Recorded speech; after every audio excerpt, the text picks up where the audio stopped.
আসসালামু আলাইকুম সুপ্রিয় শিক্ষার্থী ভাই বোনেরা, আজকে আমরা জানবো কখন ভার্বের পর অ্যাডভার্ব এবং কিছু ভার্বের পর কখন অ্যাডজেক্টিভ বসে। তো ন্যাচারালি আমরা জানি ভার্বের সাথে অ্যাডভার্বের সম্পর্ক, যেরকম হি স্পিক্স, সে কথা বলে। কিভাবে কথা বলে? স্লোলি, ধীরে কথা বলে। তা আমরা জানি ভার্বের সাথে অ্যাডভার্বের সম্পর্ক, এটাই ন্যাচারাল জিনিস। কিন্তু কিছু কিছু ভার্বের পরে কিন্তু অ্যাডভার্ব বসে না, অ্যাডজেক্টিভ বসে।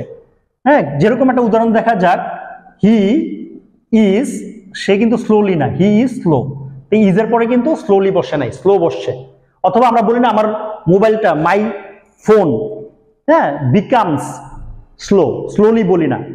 বা অনেক যেরকম বলি, এটা শুনতে ভালো শোনা যায়, ইট সাউন্ডস ওয়েল বলি না, কিন্তু সাউন্ডস গুড, কারণ আমরা জানি গুড শব্দটা হলো একটা অ্যাডজেক্টিভ। তো যেই সকল ভার্বের পরে অ্যাডভার্ব না বসা অ্যাডজেক্টিভ বসে, ওই ভার্বগুলোকে নাম দেওয়া হয়েছে লিঙ্কিং ভার্ব। তো কিছু প্রচলিত লিঙ্কিং ভার্ব আছে, যেরকম be, become, feel, appear, smell, sound, taste, look, seem, remain, stay. এই শব্দগুলোর পর কিন্তু আমরা অ্যাডজেক্টিভ আনি।